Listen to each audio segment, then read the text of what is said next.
If people didn't like knowing weird things about famous people's relationships, gossip tabloids would have run out literal millennia ago. Be it harmless curiosity or something else, people's private lives are fascinating to most, and this is something that carries through into knowing all the hot gossip about our favourite comic book characters. Or perhaps former favourite characters might be more appropriate, as many of the more mentally scarring comic relationships have the potential to really mar a character that you would have otherwise loved. Until their inevitable retcon, as very few comic creators actively want to portray super creepy relationships aside from the ever-popular Joker and Harley Quinn. Although seeing messed up relationships is weird, it also makes the universe seem all the more real for its bizarreness by showing us that even iconic heroes can have strange and often disturbing pasts. So, I'm Yoon from What Culture, and here are the 10 most disturbing comics relationships. Number 10, Talia al Ghul and Batman. When your father is a superhero and your mother is a villainous terrorist who is willing to use you as a pawn to get back at him, however, the whole thing gets even worse than it could be already, which makes Damian Wayne's life really, really tough. Forgetting that Talia actively hid Damian's existence from the Dark Knight for 13 years, which is a pretty awful move regardless, the fact that so many comics involve her using their son as either leverage or as an outright hostage against Batman is a solid reminder of just how callous Talia is to the man she's supposedly still in love with. Talia wasn't worlds better when the pair were actively together either, as her insistence that Bruce join her father's evil death cult involved her both totally ignoring what the hero stands for and also what he would want in that given scenario. On the plus side, Damian ended up turning out pretty okay, so there's at least a silver lining to be gleaned there. Number 9, Chuck Austin's relationship with the X-Men. Slightly cheating in this case, but anyone who's ever had the displeasure of encountering Chuck Austin's X-Men will know that that run is all kinds of grim. Not only is it considered possibly the worst X-Men run of all time, the series was also infamous for featuring several bizarre relationships over the course of its year or so long stint on the stands. There's the awkward romance between a nurse who hates mutants who looked after a vegetative version of Havoc and Havoc himself. And there's the bit where Angel has sex with someone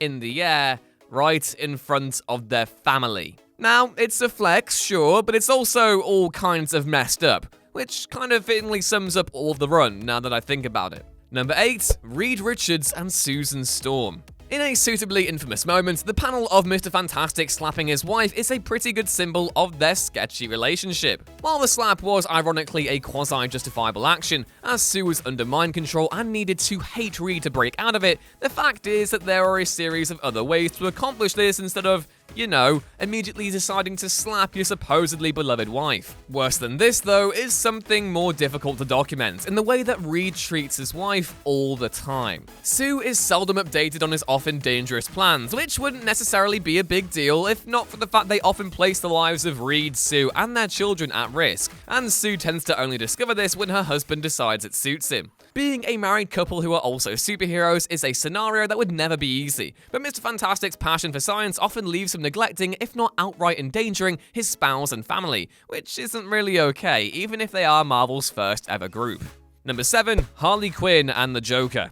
The Joker and Harley Quinn are pretty much the standard by which all other disturbing relationships can be measured. The Joker has beaten, maimed, belittled, and outright tried to kill and ruin Harley's life many times in the comics, and yet the two are still commonly put back together as a relationship in various media all the time. Justifiably, this is because both villains are at their villainous peak when they're also being awful to one another. While this can vary between the cruelty being surreally comedic, as was the case in the more cartoon-like series in Mad Love, or be played nightmarishly straight, there's always a vaguely disturbing element to the fact that the pair are as inseparable as they are bad for each other. Lately, Harley has featured in comics that place her further and further away from being the Joker's sidekick / punching bag, to the point where she's been in a regular relationship with Poison Ivy. And while this trend is a more than welcome one, it's a surefire thing that even her solo work will repeatedly reference the unhealthy relationship she once had with the Clown Prince of Crime. Number 6, Magneto and Rogue.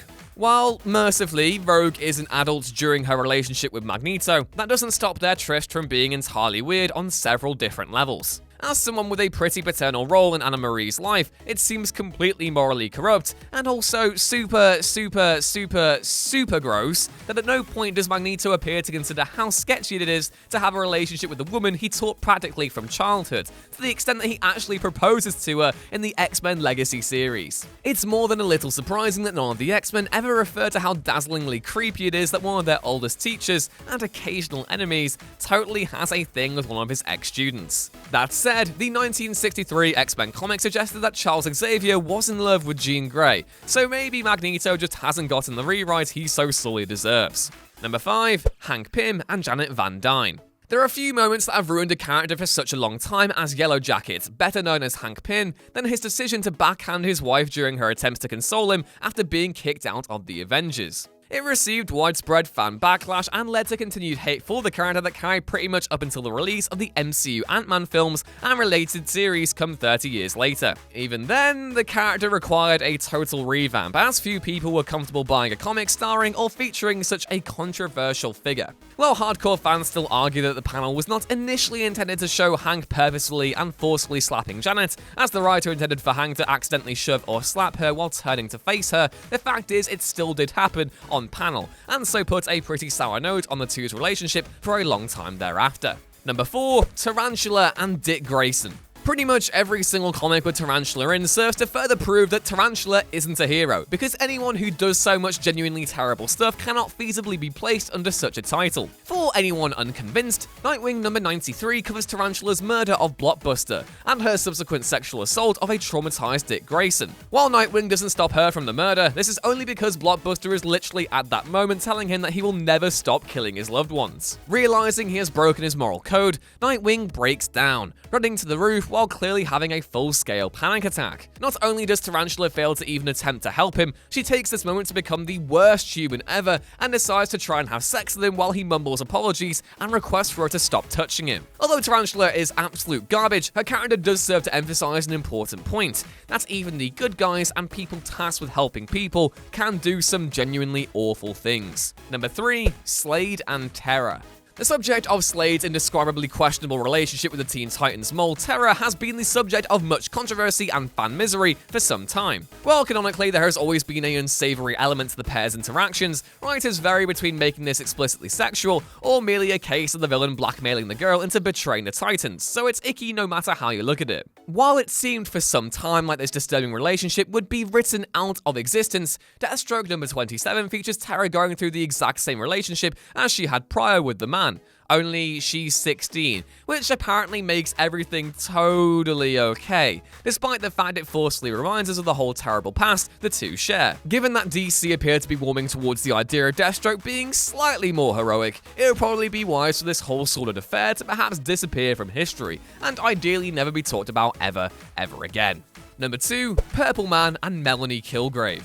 When people remember the awful ways that Zebediah Kilgrave, known better to people as the Purple Man, used his mind control powers to force women to be with him, generally the focus is on the superhero Jessica Jones and her struggles with the character. But there is actually a relationship that is far worse than that. Melanie Kilgrave was the Purple Man's wife for the majority of her adult life, and this entire time, she was only anywhere near the villain because he had used his powers to make her marry and love him. Not only is the amount of time Melanie spent under his control absolutely terrifying, but also her inability to have any way to fight back means that the whole thing feels like a horror story more than any glimpse of romance. Whereas Jessica Jones would be rescued from the Purple Man's control, Melanie would have to wait until Kilgrave released her from his control on a whim, believing that she must be in love with him after so many years together. Unsurprisingly, the mental kidnap did not constitute the basis for a real relationship, and thus Melanie fled. Number 1. Hal Jordan and Arisia Rab. The only logical reason for Arisia Rab's character arc in Green Lantern is that someone working there must have made some secret demonic pact with the devil, promising to create the single most disturbing romance in comics ever, as there's no other way for Hal Jordan to have technically ended up in a long-term relationship with a 13-year-old girl. Ew. Because when Hal first meets Arisia, she is referred to as his little sister, a young member of the Green Lanterns with a childlike crush on the hero, which Hal naturally rejects because, you know, that's obviously criminal and all kinds of gross. But then it gets so much worse. Arisia manages to use her ring to age her up, and Hal loses literally any and all credibility and dates her. because apparently all that matters is that Arisia looks like an adult, which totally ignores the fact that it's still the brain of a 13-year-old piloting the whole damn body. Yeesh. And people wonder why I give Hal Jordan a hard time. Anyway, that was our whole sordid list, I guess. What do you think is the most disturbing comics relationship of all time? Share the grim details in the comments below, and don't forget to like, share, and subscribe if you haven't done so already. I'm Ewan, give us a follow on Twitter @EwanRuinsThings, and I'll see you next time. Bye!